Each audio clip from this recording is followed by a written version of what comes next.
all converging, and now we're on, as they say, the point of attack. Hey, I just met you, and this is crazy. The FBI is under attack, and this shouldn't shock you. It's under attack by criminals and terrorists, ones you might actually recognize. If this was a normal, just go along to get along fella or gal, you wouldn't see any firestorm.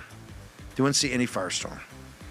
If Kash Patel was just some standard stock stiff you're going to put in charge of the FBI, or even better, one of their criminals like Comey, or you get a guy like Brennan or McCabe and Comey, who are criminals and will proven to be criminals and will, in front of a jury, be found guilty as criminals after they're investigated with total transparency and indicted with total transparency, and they will spend a long time in prison. And I will tell you, prison will be quite tough for them. They're going to be quite tough. Yep. Just the reality of our prison system. It's going to be quite tough for guys like McCabe. They're not going to handle it well. The unctuous, officious McCabe and Comey, they're not going to handle it well. Chris Wray not going to handle it well. Merrick Garland going to be tough for you. Going to be tough. Lisa Monaco is going to be tough for you. It's going to be tough. But hey, life has some struggles. Just embrace it. That, of course, is Steve Bannon, whose moral compass is only slightly more disgusting than his personal hygiene.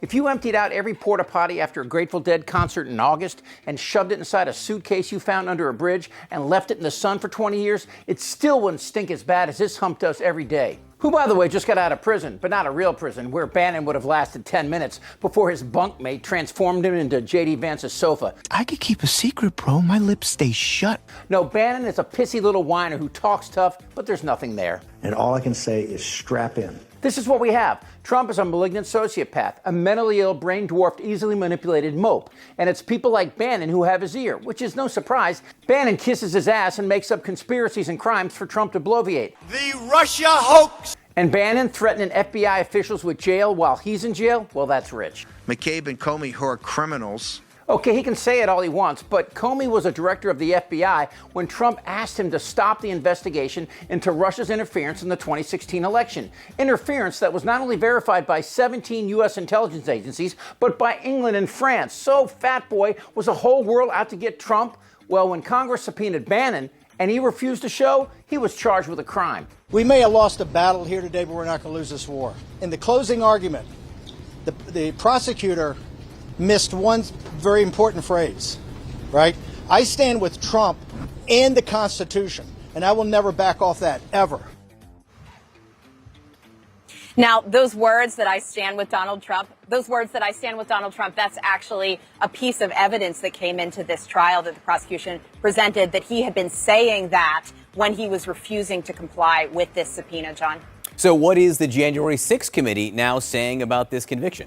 Well, John, this really is a conviction that underlines the power of Congress, their ability to issue a subpoena, and that there will be consequences. The conviction of Steve Bannon is a victory for the rule of law, and they are left with this conviction that is great news for them, but it doesn't mean that they're going to be getting information out of Steve Bannon now, enforcing that subpoena. They will not and may not ever learn what Steve Bannon knew about the lead up to January 6th and about his conversations with President Trump. Bannon is with Trump because really who else would have him? And that seems to be consistent with Trump's picks. Again, we've seen over the last 8 years, Trump attracts people who on the surface seem tough enough, but one little bump and they're crying little bitches. I can name maybe 10 officials who stood up to Trump, and they're the very ones Bannon and man-titties want to prosecute. There will come a day when Donald Trump is gone, but your dishonor will remain. Yeah, look, Trump can't tell the difference between what's true and what's false. It's not that he lies a lot, because to lie, you have to do it consciously. He just can't tell the difference.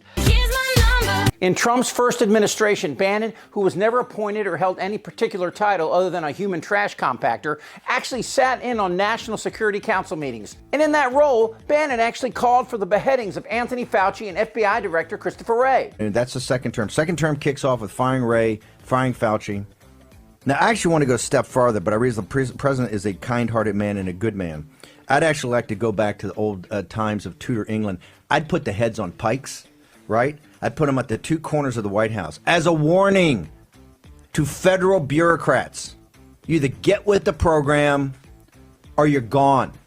Time to stop playing games. Blow it all out. Put Rick Grinnell today as the interim head of the FBI.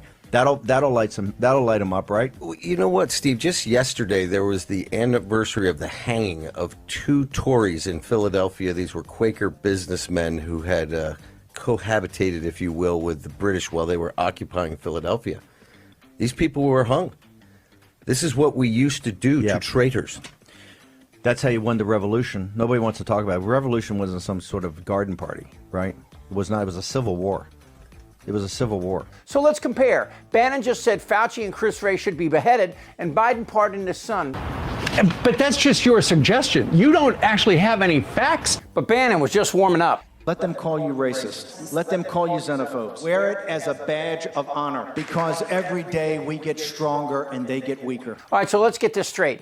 Now that Trump won, can Bannon get law enforcement and the military to follow Trump's orders to arrest and detain political rivals and the media? I want to be a dictator. General Milley doesn't think so. We don't take an oath to a king or a queen or to a tyrant or a dictator.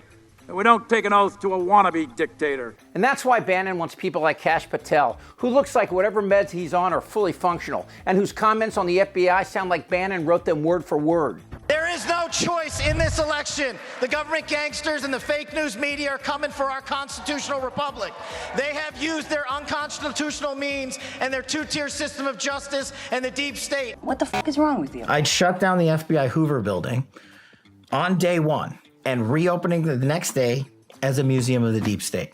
And I'd take the 7,000 employees that work in that building and send them across America to chase down criminals. Go be cops. We're going to come after the people in the media who lied about American citizens, who helped Joe Biden rig presidential elections. We're going to come after you. Whether it's criminally or civilly, we'll figure that out. But yeah, we're putting you all on notice. But can Steve Bannon get these things done? Is Trump all in on wiping his ass with the Constitution and going third world on his enemies? This is a hump named Jack Posobiec, an alt-right conspiracy theorist and former U.S. Naval Intelligence officer. Posobiec is known for his white supremacist and anti-Semitic symbols and talking points, including the white genocide theory. And he promoted the debunked Pizzagate conspiracy theory, where he claimed high-ranking Democratic Party officials were involved in a child sex ring. And here he is with Bannon, sharpening their knives for their attack on democracy. I just wanted to say, look, welcome to the end of democracy.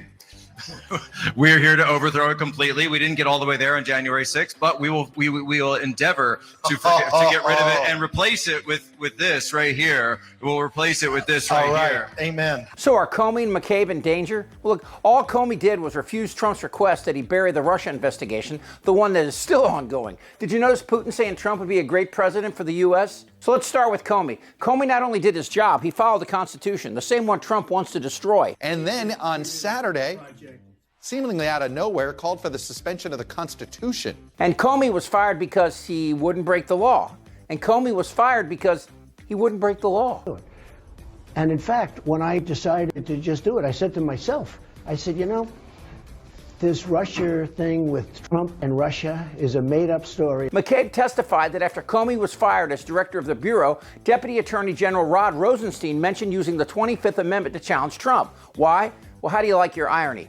McCabe became acting FBI director after Trump fired Comey, and he said he promptly opened 2 investigations into the president, a criminal inquiry based on whether Trump obstructed justice by firing Comey, and a separate counterintelligence probe which sought to determine whether Trump was acting on behalf of the Russian government. Now follow this. To justify his firing of Comey, Trump cited a 3-page memo by Rosenstein that detailed actions Comey took in relation to the FBI's investigation of Hillary Clinton's private email during her time as Secretary of State. Remember that? Yeah, the FBI's investigation into Hillary's emails. Russia, if you're listening, I hope you're able to find the 30,000 emails that are missing. I don't know where this is headed, but I do know this. Americans, me included, won't stand for it. Now, law enforcement and the military, their job is to take orders, but not from these guys. Hail Trump!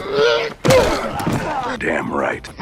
This is not a normal election. Whether the women like it or not. Suck my fat one. This isn't their Republican Party anymore! Trust me. Shut the fuck up, Darren. Who's with me? Oh yeah, the lie. Indictable. Out of sheer morbid curiosity, I'm allowing this freak show to continue. I don't want to talk about this stuff. Am I wrong? Yes! Tick-tock! We're in a lot of trouble, Donnie. I think he's crazy. I'm Chip Franklin.